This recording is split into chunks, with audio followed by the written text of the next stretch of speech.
Bonjour, moi c'est Chantal et aujourd'hui j'ai envie de vous parler d'un roman de Tiffany Tavernier qui s'appelle L'Ami, qui est paru aux éditions Sabine Vespizer début 2021. C'est le premier roman de cet auteur que je lis et j'ai pris vraiment beaucoup de plaisir à le lire. Alors Tiffany Tavernier, elle a publié plusieurs romans depuis le début des années 2000, je n'en avais lu aucun, et elle est aussi scénariste pour le cinéma. Et ça, c'est important parce que son écriture est vraiment cinématographique. Alors, il faut dire qu'elle a de qui tenir puisqu'elle est la fille de Bertrand Tavernier, qui est le réalisateur récemment disparu. Et elle a d'ailleurs beaucoup travaillé avec son père. Et on découvre cette écriture cinématographique dès la première scène du roman. Le roman s'ouvre avec une scène digne d'un film d'action. Au petit matin, un groupe de gendarmes surarmés, casqués façon GIGN, investit la maison d'un couple apparemment sans histoire. Il s'appelle Guy et Chantal. Ils pénètrent dans la maison et ils arrêtent Guy et sa femme. Tout cela sous les yeux de leur voisin et ami Thierry, qui est absolument éberlué par cette scène. Et il s'avère que Guy est un tueur en série, qu'il a kidnappé, séquestré plusieurs jeunes filles, qu'il les a tuées dans des conditions absolument épouvantables, il les a enterrées dans son jardin. Alors, avec cette scène d'ouverture, on peut imaginer que Tiffany Tavernier va écrire un roman façon polar, avec beaucoup de sensationnel, qu'elle va s'intéresser au portrait des monstres, entre guillemets. Et en fait, pas du tout. À partir de cette scène d'ouverture, elle part complètement sur autre chose, c'est-à-dire qu'elle ne s'intéresse pas justement au sensationnel, mais elle va s'intéresser aux voisins. Elle va s'intéresser donc au personnage de Thierry, l'ami, et au cataclysme, au séisme que vont créer dans sa vie cette arrestation spectaculaire et la révélation des crimes commis par Guy. Alors il faut dire que Thierry bon, il est marié, il a un travail, mais c'est quelqu'un qui est pas très sociable. Il se partage entre son travail, sa femme, sa maison. Et Guy était son seul ami. Ils buvaient souvent des coups ensemble, ils bricolaient ensemble. Et la révélation brutale du caractère monstrueux de Guy va complètement saper tous les fondements de sa vie. Donc il va passer par plusieurs étapes, l'incrédulité, et puis la culpabilité, qu'est-ce qu'il n'a pas vu, enfin pourquoi n'a-t-il pas pu empêcher ce qui s'est passé, et surtout il va être au fil des mois hanté par cette question, qu'est-ce que Guy a vu en lui pour devenir son ami, qu'est-ce qu'il a trouvé en lui pour devenir son ami, voilà. Alors je trouve que c'est un roman, moi ce qui m'a intéressé c'est justement qu'on n'est pas du tout dans le sensationnel, c'est un roman psychologique très puissant, très fin, qui interroge la question du mal présent partout dans nos sociétés, et surtout cette question, je pense, qui nous concerne tous, la question du surgissement de quelque chose d'absolument impensable, monstrueux dans nos vies, et qu'est-ce qu'on en fait. Donc sans spoiler le livre, je peux dire que Guy, petit à petit, va prendre conscience de ses failles, de ce qui cloche dans sa vie, et peut-être, voilà, pourra-t-il prendre une autre direction. Alors c'est un roman qui est très visuel dans son écriture, je l'ai dit, et j'imagine très bien un film, quand je le lisais, je me disais ça, j'imagine très bien un film adapté de cette histoire. Et enfin, je suis ravie parce que j'ai vu que ce livre était sur la liste des finalistes de plusieurs prix littéraires. Voilà, donc à découvrir. Du coup, moi c'est Apolline et je voulais vous parler du livre des Chroniques des dieux à auditorer d'Olivier Bowden. Et c'est un assez gros roman sur la vie d'un jeune Florentin, du coup, de Florence en Italie. Ça se déroule durant le XVIIe siècle, donc Renaissance. Et pendant toute l'histoire, on le suit à travers son aventure d'assassin de la confrérie Assassin's Creed, en fait. Et l'histoire est tirée des 3 jeux qui sont à son effigie. Et l'intérêt que j'ai trouvé à ce livre, c'est que malgré ces 1000 pages, on le lit assez facilement et c'est très fluide. On arrive bien à s'identifier au personnage et ça découle assez naturellement, en fait. Donc, pour un public assez jeune, c'est pas très compliqué et c'est sympa. Je remets mon masque. Moi, c'est Olivia. Et je vais vous parler de l'Inuit qui gardera le souvenir du blanc de Lilian Batelot. Donc c'est un livre, si vous n'êtes pas un gros lecteur, vous inquiétez pas, il fait à 300 pages, à peine 300 pages, donc ça se lit très vite.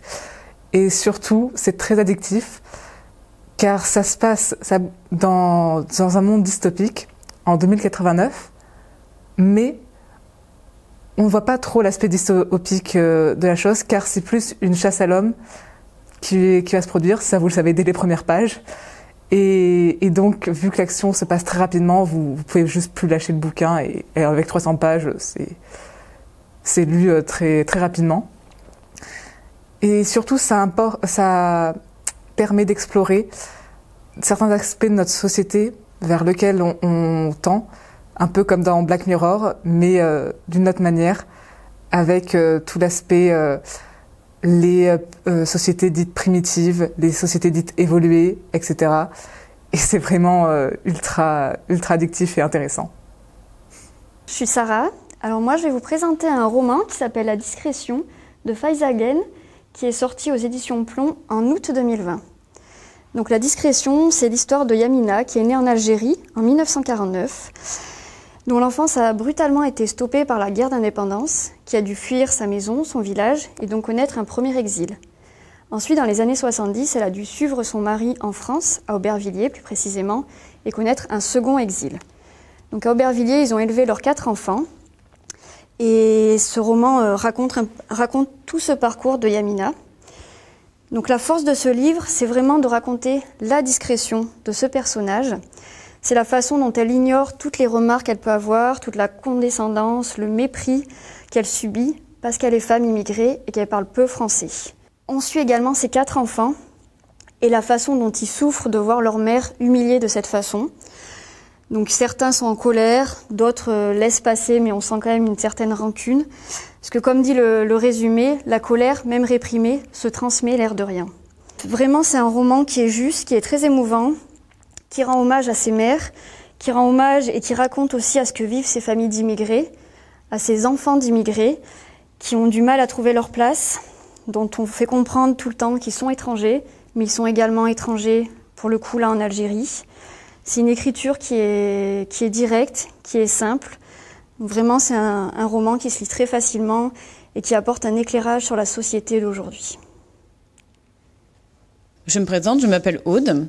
Je vais vous parler d'un roman que j'ai choisi pour son titre, avant tout, Là où chantent les écrevisses. C'est un roman écrit par une nouvelle autrice, Delia Owens, qui est américaine. Le roman va raconter en parallèle 2 histoires. L'une qui commence en 1952, lors du départ de la mère de Kia, l'héroïne de ce roman. Et l'autre commence en 1969, avec la découverte d'un cadavre sous la tour de guet d'une petite ville. Cadavre de Chaz Andrews. Les 2 histoires vont finir par se rejoindre et n'en former plus qu'une. Le roman se déroule en Caroline du Nord, dans le comté de Berkeley.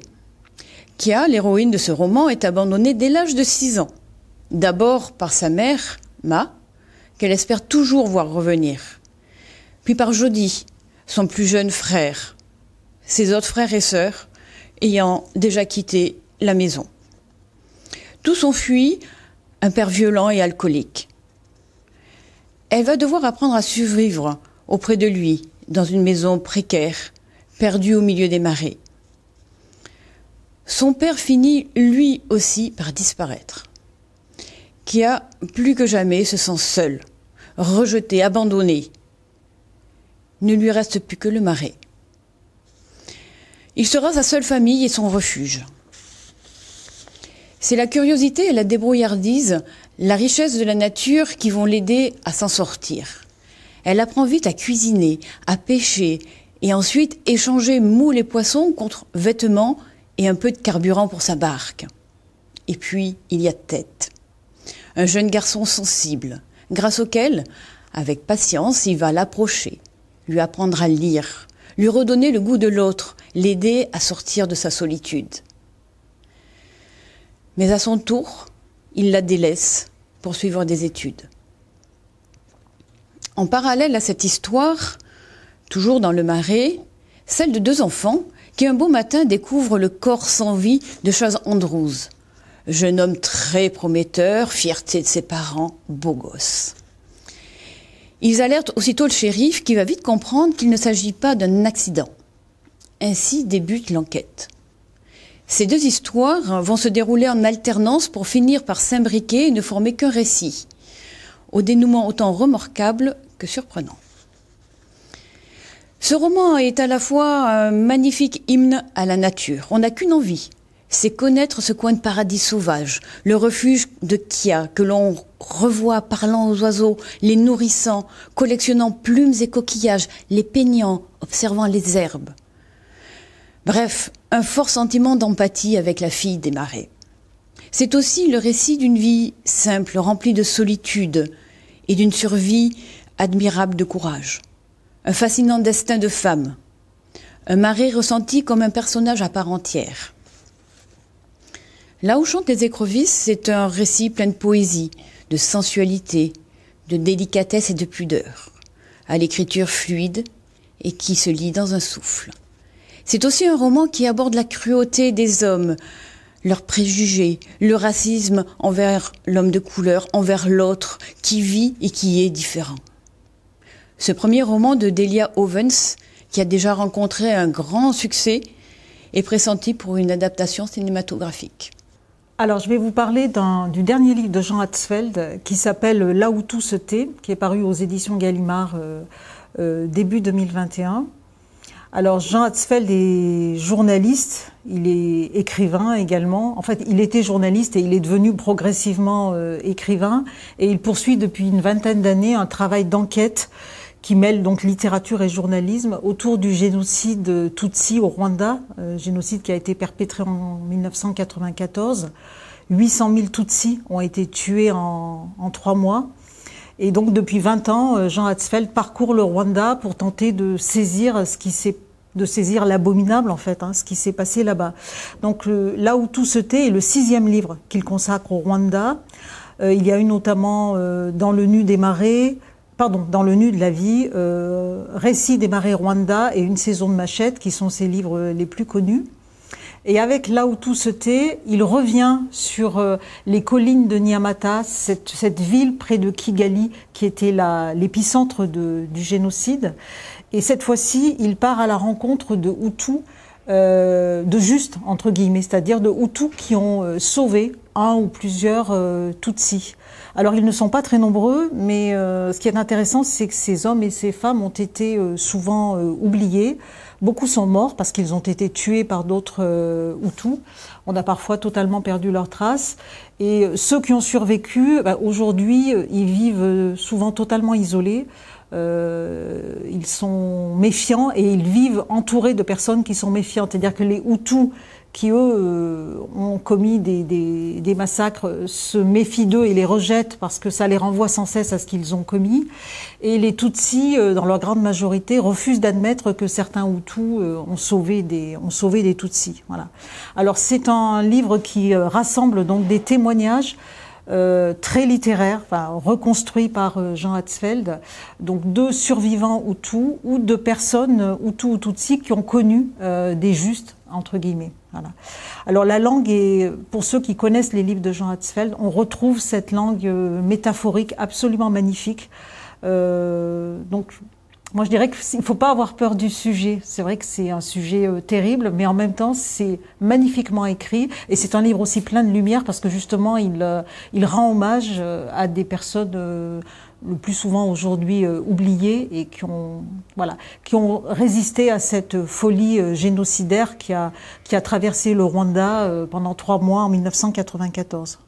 Et puis c'est un livre qui résonne avec l'actualité puisqu'il y a 10-15 jours est sorti le rapport Duclerc ou Declercq, je ne me rappelle plus exactement, donc c'est un rapport rédigé par une commission d'historiens qui ont travaillé sur le génocide rwandais à partir d'archives qui ont été déclassifiées, et ce rapport pointe la responsabilité écrasante de la France dans le génocide rwandais.